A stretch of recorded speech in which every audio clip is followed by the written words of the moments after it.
Assalamualaikum warahmatullahi wabarakatuh. Bismillah, alhamdulillah, la hawla wa la quwata illa billah. Allahumma sholli ala Sayyidina Muhammad wa ala ali Sayyidina Muhammad. Pada suatu hari, Abu Nawas sedang berjalan-jalan di pasar. Tiba-tiba ia melihat seorang saudagar kaya yang terkenal serakah dan suka memanfaatkan orang lain untuk mengumpulkan harta. Saudagar itu melihat Abu Nawas dan menyapanya dengan nada meremehkan. "Hai Abu Nawas, ku dengar kau selalu punya cara untuk mendapatkan uang. Apa kau punya trik baru untuk membuatku lebih kaya?" ejek saudagar itu. Abu Nawas tersenyum licik dan berkata, "Tentu tuan saudagar. Bagaimana kalau aku menjual sebuah bangunan yang sangat besar dan mewah padamu? Bahkan tempat ini tak ternilai harganya." Mendengar kata-kata Abu Nawas, saudagar itu langsung tertarik. "Apa? Bangunan mewah? Di mana itu? Cepat katakan. Aku akan membelinya jika benar-benar berharga," katanya dengan mata berbinar. Abu Nawas mengangguk dan berkata, "Baiklah, ikuti aku ke pusat kota. Bangunan itu terletak di sana dan semua orang mengaguminya." Abu Nawas lalu membawa saudagar itu ke masjid besar yang terletak di tengah kota. Ketika tiba di depan masjid, Abu Nawas berkata, "Nah, inilah bangunannya. Masjid ini besar dan kokoh, selalu ramai dikunjungi orang setiap hari. Jika kau membelinya, maka semua orang akan menghormatimu." Saudagar itu melihat bangunan masjid dengan penuh kagum. Benar juga, masjid ini memang terlihat megah dan banyak orang datang ke sini. "Kalau aku memiliki masjid ini, aku semakin disegani," katanya sambil menggosok-gosok tangannya penuh antusias. Abu Nawas lalu menawarkan harga yang sangat tinggi. "Baiklah, masjid ini kuberikan padamu dengan harga 100 keping emas," katanya dengan senyum lebar. Tanpa pikir panjang, saudagar itu setuju dan membayar Abu Nawas. Setelah menerima uangnya, Abu Nawas bergegas pergi sambil menahan tawa. Keesokan harinya, saudagar itu kembali ke masjid dengan sombong, berpikir akan menagih sewa dari orang-orang yang datang. Namun ketika ia tiba di sana, orang-orang di masjid mulai berteriak marah. "Apa maksudmu mengaku-ngaku masjid ini milikmu?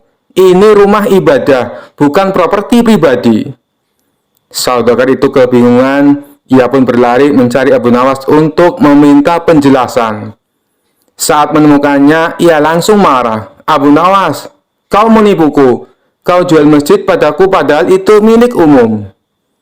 Dengan tenang, Abu Nawas menjawab, "Tuan saudagar, kau yang terlalu serakah. Bukankah sudah kukatakan, ini tempat yang tak ternilai harganya dan dihormati semua orang. Namun niatmu hanyalah untuk pamer kekayaan. Lagi pula, masjid ini memang tidak bisa dijual. Kau yang salah mengartikan ucapanku."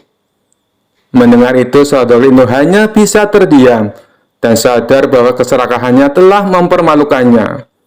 Orang-orang di sekitar tertawa terbahak-bahak melihat kecerdikan Abu Nawas dan keserakahan saudagar yang akhirnya menerima pelajaran berharga dari kelicikan Abu Nawas. Rumah Abu Nawas konon pernah didatangi Abu Jahil yang terkenal pelit. Ia lalu menjelaskan tujuan kedatangannya. Dia ingin meminjam uang 100 dinar. Tentu saja Abu Nawas terkejut mendengarnya. "Dari mana saya mendapatkan uang sebanyak itu?" kata Abu Nawas. "Tolonglah Abu Nawas, aku yakin kamu pasti ada. Pinjami aku selama sebulan," pinta Abu Jahil merengek. Awalnya Abu Nawas tidak mau mengabulkan permintaan Abu Jahil. Namun karena terus-menerus didesak, Abu Nawas tidak bisa menolak. "Tapi kamu janji ya, hanya sebulan," kata Abu Nawas mengingatkan. "Ya, saya berjanji Abu Nawas. Bulan depan kebun saya panen. Saya pasti akan mengembalikan uang pinjaman saya," jawab Abu Jahil. Singkat cerita, setelah 1 bulan, Abu Jahil tidak pernah mengembalikan uang tersebut. Padahal saat itu kebun Abu Jahil sudah panen. dan hasil panennya melimpah ruah. Payah Abu Jahil, dia tidak menepati janjinya, batin Abu Nawas. Karena membutuhkan uang, Abu Nawas terpaksa pergi ke rumah Abu Jahil untuk menagih hutangnya. Bagaimana dengan janjimu Abu Jahil? Katanya kamu akan mengembalikan uang itu dalam waktu sebulan, kata Abu Nawas. Abu Jahil menjawab bahwa dia tidak bisa membayar hutangnya. Ia beralasan bahwa uang hasil kebunnya digunakan untuk mengobati saudaranya yang sedang sakit. Jangan khawatir Abu Nawas, saya pasti akan membayar bulan depan, kata Abu Jahil. Mendengar jawaban Abu Jahil, Abu Nawas sangat kecewa. Akhirnya, dia pulang tanpa membawa uang sepeser pun. Beberapa hari kemudian, Abu Nawas mendengar kabar bahwa Abu Jahil sering mengundang teman-temannya untuk berpesta di rumahnya. Mendengar hal tersebut, Abu Nawas menjadi emosi. Kurang ajar, katanya dia kekurangan uang, tetapi dia malah sering mengadakan pesta, gerutu Abu Nawas. Abu Jahil pasti tidak akan membayar hutangnya karena 1000 alasan. Akhirnya Abu Nawas mendapat ide untuk mengerjai Abu Jahil. Keesokan harinya, Abu Nawas pergi ke desa seberang untuk menemui sahabatnya. Dia mulai menyusun strategi dan meminta bantuan seorang teman. Setelah strateginya matang, Abu Nawas segera mendatangi rumah Abu Jahil. "Mengapa kamu ke sini, Abu Nawas? Aku kan sudah bilang, jika mengembalikan uangnya itu bulan depan," kata Abu Jahil. "Jangan salah paham Abu Jahil, aku ke sini bukan untuk menagih hutang. Aku ingin mengajakmu bertemu orang pintar," jawab Abu Nawas. "Memangnya ada perlu apa?" tanya Abu Jahil penasaran. "Ini Abu Jahil, di desa seberang katanya ada dukun pesugihan yang bisa membuat kita kaya. Aku ingin mencobanya ke sana," jawab Abu Nawas. "Benarkah? Baiklah Abu Nawas, aku ikut. Aku juga ingin kaya," kata Abu Jahil kegirangan mendengar adanya tawaran dukun pesugihan itu. Singkat cerita, Abu Nawas dan Abu Jahil tiba di rumah dukun pesugihan tersebut. Setelah memanggil keduanya, dukun itu bertanya, "Apa yang kamu lakukan di sini?" Abu Nawas kemudian mengutarakan keinginannya agar ia ingin kaya tanpa bekerja.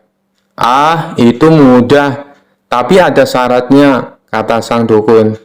"Apa syaratnya?" tanya Abu Nawas. "Syaratnya harus ada yang dikorbankan. Tapi jangan khawatir, korbannya tidak harus dari keluarga. Orang lain juga bisa dikorbankan. Tapi orang lain itu adalah orang yang terkait dengan hartamu," jawab sang dukun. "Apa maksudmu? Aku tidak mengerti," tanya Abu Nawas lagi. "Ya, misalnya siapapun yang berhutang uang kepadamu, orang itu dapat digunakan sebagai korban, meskipun dia bukan anggota keluargamu," jawab sang dukun. "Bagaimana jika orang itu tidak mau?" tanya Abu Nawas. "Kamu tidak perlu meminta izin kepada orang tersebut. Nanti ia akan jadi korban tanpa ia sadari dan tiba-tiba mati dengan mengerikan," kata sang dukun menjelaskan. "Oh, aku mengerti. Baiklah, aku setuju," jawab Abu Nawas sambil memandang Abu Jahil.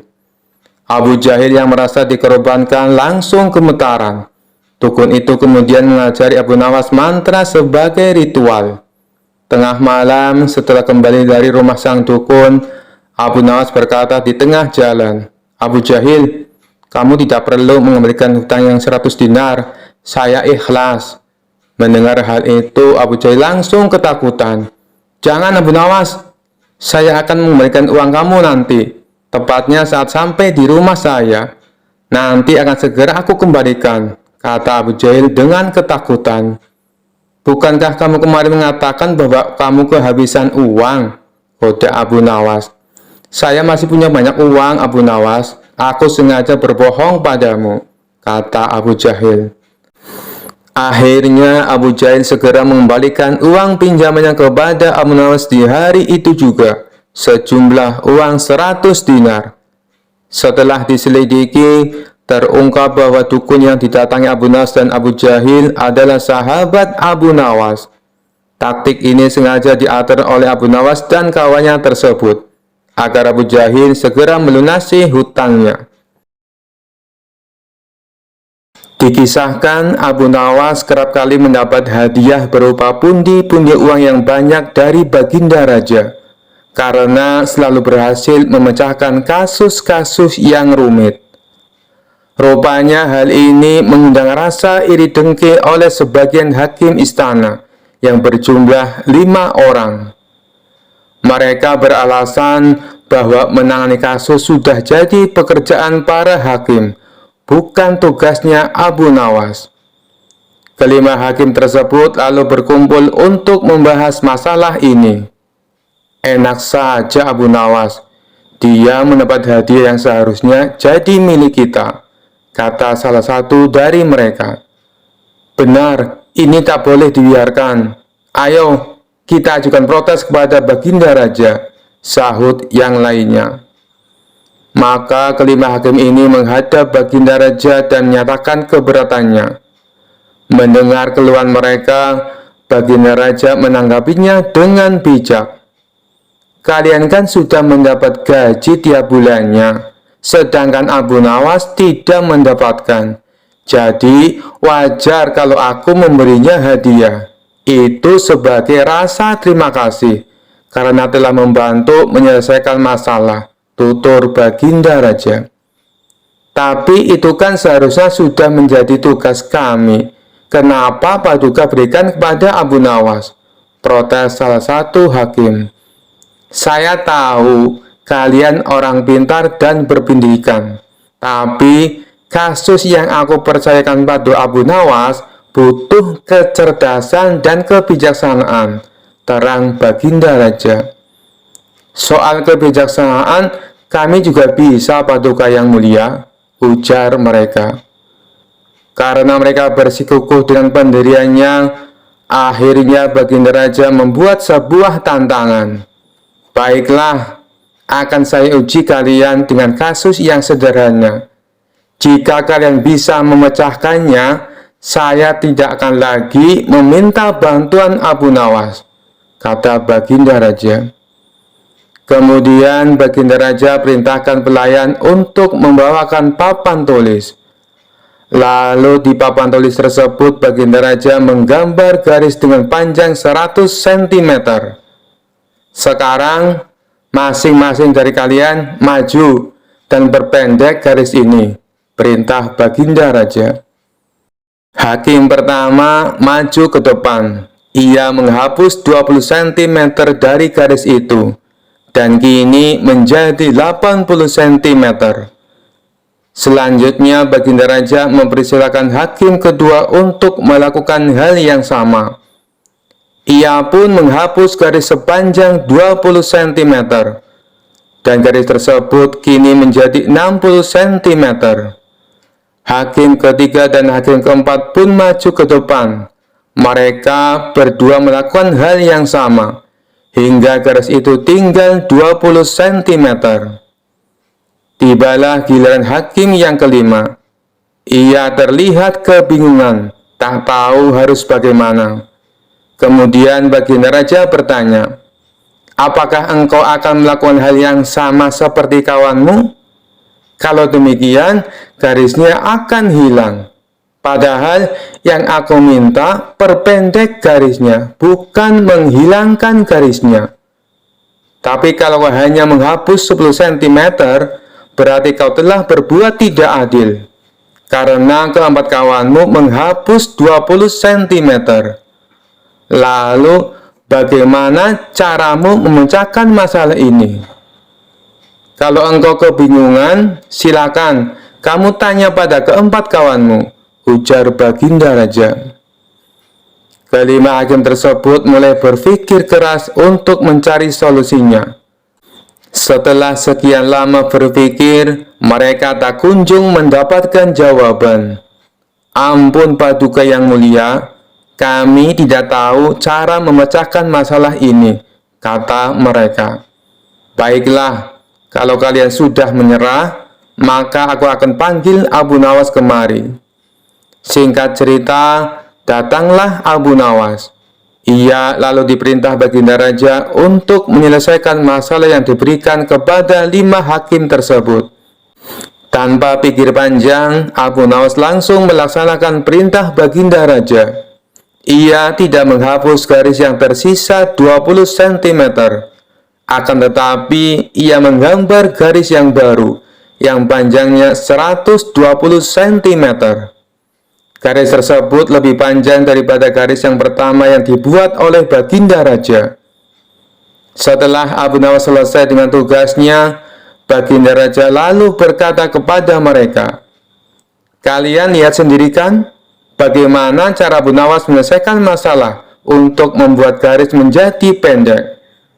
Kalian tak perlu menghapusnya, cukup membuat garis baru yang lebih panjang.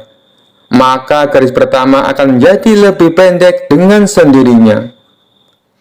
Mendengar hal itu, kelima hakim tersebut menyadari akan kekeliruannya dan mengakui kecerdasan Abu Nawas akan sifat bijaknya dalam menyelesaikan sebuah masalah. Sekian dulu perjumpaan kita kali ini. Sampai bertemu lagi di kisah-kisah selanjutnya. Terima kasih yang sudah subscribe dan setia menonton channel ini. Wassalamualaikum warahmatullahi wabarakatuh.